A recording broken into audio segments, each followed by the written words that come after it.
얼마 전에 집주인분께 연락을 하나 받았어요. 이 집을 파신다고. 저는 아직 전세대출 계약 기간이 남았거든요.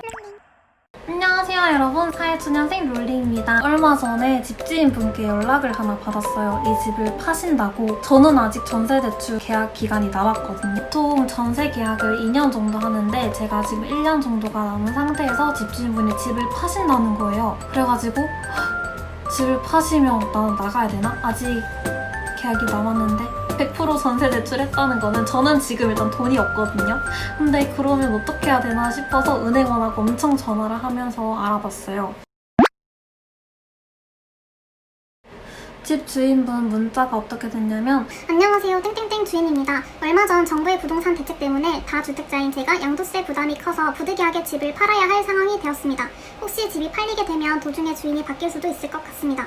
만약에 이사를 가시게 된다면 이사 비용은 제가 부담하겠습니다. 제가 지금 이 집을 전세로 살고 있다 보니까 부동산에는 얼마에 내놨는데 혹시 지금 전세로 사시는 집을 구매하실 의사가 있으시다면 조금 더 낮은 금액에 팔 의향도 있습니다. 갑자기 이런 연락을 드려 죄송합니다. 양도소득세 때문에 집값이 싼 것부터 먼저 팔아야 할 상황이라서 이렇게 무례를 범하게 되었습니다. 내가 살고 있는 이 집이 가장 싼 집. 나가야 되는 건지, 내 전세 계약은 어떻게 되는 건지. 그래서 네이버에다가 전세 대출 계약 해지 이런 걸로 계속 검색을 하다가 결국에는 그래 전화를 드려보자 해서 전화를 했습니다.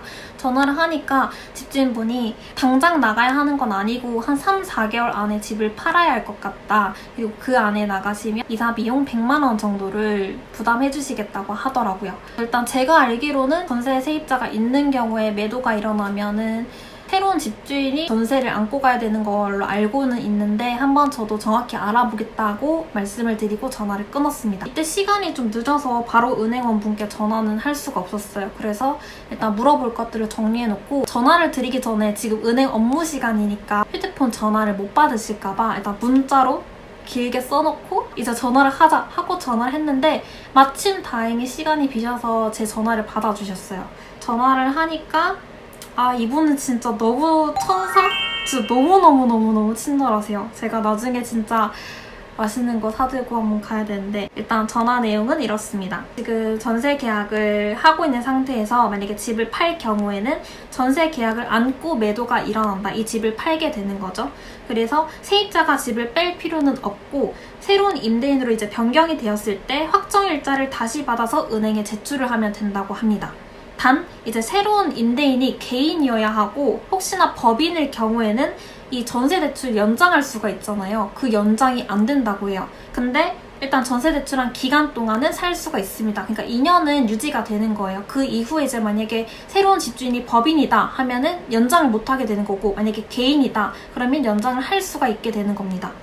그리고 이제 100% 전세 대출은 나중에 임차 만기 때 임차 보증금을 은행으로 반환을 해야 되는데 이거에 관한 내용 증명이 갈 수 있음을 미리 알려드리는 것이 좋습니다. 그래서 이제 이 내용을 듣고 나서 집주인께 전화를 드려가지고 집을 파셔도 상관없을 것 같다. 그냥 저의 전세를 그대로 안고 그대로 팔게 될 거다라고 말씀을 드렸고요. 집주인께서도 그렇군요 하고 알겠다고 하시고, 제가 집주인이 바뀌었을 때 확정일자를 받아서도 서류를 내야 되는 게 있기 때문에 집을 파시고 나서 새로운 집주인으로 바뀌게 되면 저한테 연락 한 통 주세요라고 말씀을 드리고 전화를 끊었습니다. 그리고 은행원 분께 다른 것도 한번 여쭤봤어요. 새로운 집주인분이 저의 전세 계약을 연장을 안 해주실 수도 있으니까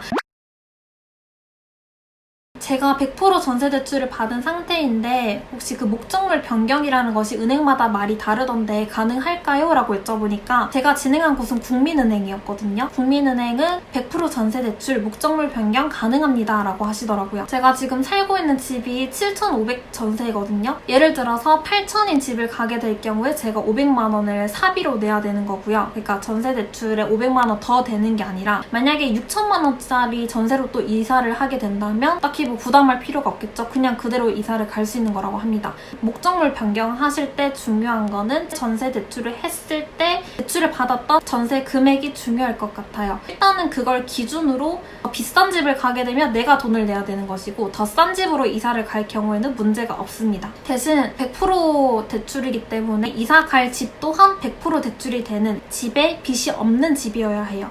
그게 찾기가 또 어려우니까 100% 전세 대출 목적물 변경이 힘들다라고 하시는 분들이 계시는 것 같더라고요. 100% 전세 대출을 하게 되면 나중에 목적물 변경이 힘드니까 80%를 하시는 게 좋다 이런 식으로 설명하는 곳이 있어요. 저도 예전에 그런 얘기를 한번 들은 적이 있어서 이번에 전화드릴 때 확실하게 2번씩 확인을 했는데 100% 전세 대출 목적물 변경 가능합니다 라고 하셨어요. 이사갈 집 또한 100% 전세 대출이 가능한 곳이어야 한다는 것, 지금 살고 있는 집, 전세 금액이 중요하다는 것, 이 2가지만 알고 계시면 될 것 같아요. 결론적으로 저는 이 집에 계속 살 수 있게 되었습니다. 집주인분 문자를 받고 바로 이제 직방이랑 다방이랑 네이버, 피터팬 뭐 이런 거 다 찾아보면서 어떡하지? 나 지금 이 집에 나가야 되나? 하필 퇴사 통보를 하고 이 문자를 받아가지고 어떡하지 했는데 다행히 더 살 수 있을 것 같습니다. 1년 정도를 더 살다가 이사를 가든지 연장을 하든지 하게 될 것 같고요. 연장을 하는 시점에서도 연장하는 과정, 이사를 하는 시점에서도 이사하는 과정 이런 거를 다 영상에 담을 생각이에요. 생각보다 이걸로 도움 받으시는 분들이 많아서 제가 굉장히 뿌듯합니다. 그럼 오늘도 시청해주셔서 감사하고요. 다음 영상은 제가 사직서를 내밀고 퇴사를 하는 날, 그리고 면접 보러 가는 영상 이런 거 정리해서 또 가져오도록 할게요. 안녕!